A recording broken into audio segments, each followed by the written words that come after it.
दोस्तों नमस्कार। Learning by AP sir YouTube channel में आपका स्वागत है। इस वीडियो में हम आज संपन्न हुए असिस्टेंट प्रोफेसर के कंपलसरी सेक्शन अर्थात जीके के 30 क्वेश्चन का डिस्कशन करेंगे और उनका आंसर क्या बिल्कुल सटीक हो सकता वो बताएंगे। तो शुरू करते। पहला क्वेश्चन आपका पूछा गया था कि प्राचीन भारत में विवाह के कितने प्रकार थे। तो इसका आंसर बी हो जाएगा 8, जिनमें 4 प्रशंसनीय विवाह थे और 4 क्या थे, निंदनीय विवाह थे। टोटल 8 प्रकार के विवाह प्राचीन भारत में प्रचलित थे। तो इसका आंसर हो जाएगा 1 का बी। दूसरा क्वेश्चन है, किस भारतीय राष्ट्रवादी नेता ने डांडी मार्च की तुलना नेपोलियन की पेरिस यात्रा से की थी। तो ये किया था सुभाष चंद्र बोस जी। तो इसका आंसर हो जाएगा डी। अगले क्वेश्चन की ओर चलते हैं। निम्नलिखित में से कौन सा तत्व मोनाजाइट रेत में पाया जाता है। ये भारत में केरल के तट पर बहुत ज़्यादा मात्रा में पाया जाता है और ये कौन सा है, थोरियम। थोरियम से ही जो थोरियम है वो मोनाजाइट रेत से निकाला जाता है। अगला, भारत में 1857 में पुरानी राइफल के स्थान पर जिस नई राइफल का प्रयोग करने का निर्णय किया गया उसका नाम क्या था। तो उसका नाम था एनफील्ड राइफल। इसका आंसर सी हो जाएगा। अगला, किस शासक के शासनकाल में राग दर्पण का फारसी में अनुवाद हुआ। तो इस बुक का अनुवाद हुआ था फिरोज शाह तुगलक के शासनकाल में। तो इसका आंसर हो जाएगा कौन सा, 5 का बी, फिरोज शाह तुगलक। अगला, ब्रिटिश शासनकाल में कितने 2 खंडों वॉल्यूम में the economic history of India लिखी थी। तो जो the economic history of India लिखी गई है ये आरसी दत्ता, रोमेश चंद्र दत्त के द्वारा लिखी गई। तो इसका आंसर पहला वाला हो जाएगा। अगला, संविधान के किस भाग में निर्वाचन से संबंधित प्रावधान समाविष्ट किए गए। तो इसका आंसर हो जाएगा भाग 15। तो इसका आंसर भाग 15 हो जाएगा। अगला, भारत में प्रथम क्षेत्रीय ग्रामीण बैंक, इसी को आरआरबी के नाम से जाना जाता है, यानी कि रीजनल रूरल बैंक। और पहली बार ये कब, तो 1975 में पहली आरआरबी अस्तित्व में आई थी। अगला, ये एक अच्छे लेवल का क्वेश्चन है, इसको देखते हैं कि zombie landing refers to which of the following. तो ज़ॉम्बी लैंडिंग यहाँ पूछ रहा है। तो ज़ॉम्बी लैंडिंग निकालने के लिए क्या किया जाता है, इंटरेस्ट कवरेज रेशियो ध्यान में रखा जाता है।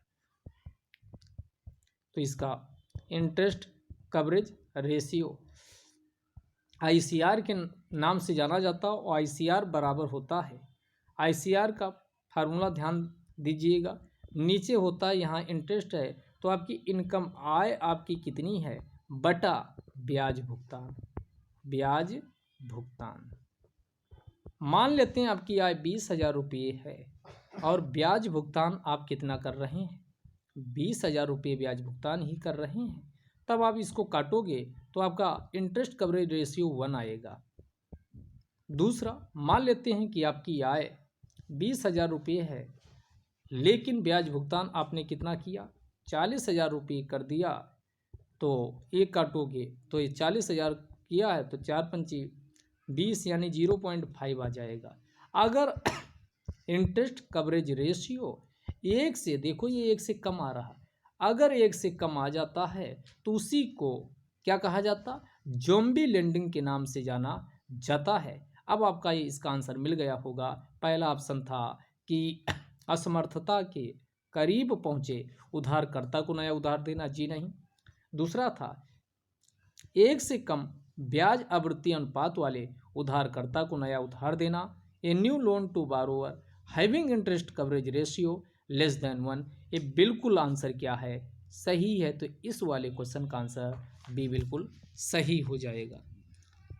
अगला, भारत के संविधान का अनुच्छेद 21A, ये 86वें संविधान संशोधन से 2002 में इसको लाया गया था और इसका संबंध है शिक्षा के अधिकार से। तो इसका आंसर हो जाएगा डी। अगला, ये सुमेलित करवा रहा है, इसको मिलाइए। डॉक्टर पैट्रिक अमोथ ये बनाए गए हैं किसके, ये WHO के, डॉक्टर हर्षवर्धन के स्थान पे ये आए हैं, डॉक्टर पैट्रिक अमोथ। उसके बाद कल्पना कोचर, इनको Bill and Melinda Gates foundation से मैच करवा दीजिए। आइजैक हार्जोग इजराइल के साथ, जगजीत पवाडिया ये इंटरनेशनल नारकोटिक्स कंट्रोल बोर्ड के अध्यक्ष बने हैं। अब इसको मिलाइए तो ए का 4, ए का किस में 4, यानी डी आंसर सीधे आपका चला जाएगा। अगले क्वेश्चन की ओर चलते हैं। टोक्यो ओलंपिक 2020 में प्रथम गोल्ड मेडल किसने जीता था? तो ये जीता था यांग कियान के द्वारा प्रथम गोल्ड मेडल जीता गया था। अगला, निम्नलिखित देशों में मई 2021 में किसने चाइना 17+1 फोरम जो था, एसोसिएशन था, उससे अपने आप को अलग किया? तो एक करने वाला देश कौन था? लिथुआनिया था। यूरोपीय देश लिथुआनिया के द्वारा चाइना 17+1 से अपने आप को रिमूव किया गया था। पराक्रम दिवस, ये सेम क्वेश्चन आपके EPFO के पेपर में रिपीट हुआ था। पराक्रम दिवस सुभाष चंद्र बोस की जन्मदिन पर 23 जनवरी को हर साल मनाया जाता है। अगला क्वेश्चन है, उत्तर प्रदेश में सबरी संकल्प योजना किसके लक्ष्य के साथ शुरू की गई? तो उत्तर प्रदेश में मल न्यूट्रिशन, महिलाओं में कुपोषण की समस्या, भारत में के उत्तर प्रदेश में जो कुपोषण की समस्या है उसको दूर करने के लिए कौन सी सबरी संकल्प योजना का शुभारंभ किया गया है। अगला, रिफ्लेक्टिव टीचिंग एज, तो ये किस टीचिंग को कहा जाता है? तो रिप्रोडक्शन ऑफ थॉट्स को ही रिफ्लेक्टिव टीचिंग के नाम से जाना जाता है। अगला क्वेश्चन 17 में अगर आंसर भी नहीं पता था तब आराम से आंसर निकाल सकते थे, और इसमें एक क्वेश्चन को आइडेंटिफाई कर लेते, और वो ऑप्शन कौन सा है? तो यहाँ डेटा प्रसंस्करण एवं विश्लेषण, इसको पकड़िए। सबसे लास्ट में डाटा प्रसंस्करण और विश्लेषण होगा, तो ये चौथा सबसे लास्ट में किसमें दिख रहा? एक ही ऑप्शन है डी, ये डी बिल्कुल सही आंसर होगा। अगला, निम्नलिखित में से कौन एक साक्षात्कार का प्रकार नहीं है? तो कौन एक साक्षात्कार का प्रकार नहीं है? दोस्तों, अगला क्वेश्चन है कि निम्नलिखित में से कौन एक साक्षात्कार का प्रकार नहीं है? तो ये स्पेसिफिक, ये गलत है, तो इसका आंसर बी हो जाएगा। अगला, विश्वविद्यालय अनुदान आयोग अर्थात chairman of university grant commission पूछ रहा है, तो इसका आंसर हो जाएगा डॉक्टर शांत स्वरूप भटनागर, विश्वविद्यालय अनुदान आयोग के प्रथम अध्यक्ष UGC थे, तो इसका आंसर सी होगा। अगला क्वेश्चन पूछ रहा है, निम्नलिखित में से कौन शिक्षण की पूर्व क्रिया अवस्था है? तो पूर्व क्रिया अवस्था में सबसे पहले कोई भी समस्या तो उसका पहचान किया जाता है, डायग्नोसिस प्रोसेस फर्स्ट या pre active stage of teaching कहलाती है। सॉफ्टवेयर प्रोग्राम जिसका उपयोग वेब पृष्ठों को देखने में किया जाता है उसी को ब्राउजर के नाम से जाना जाता है, ये आंसर हो जाएगा।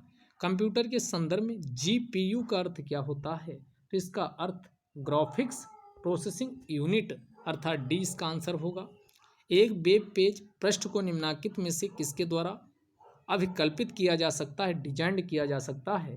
तो डिजाइन किया जाता है HTML के द्वारा, तो इसका आंसर हो जाएगा कौन? HTML के द्वारा डिजाइन किया जाता है।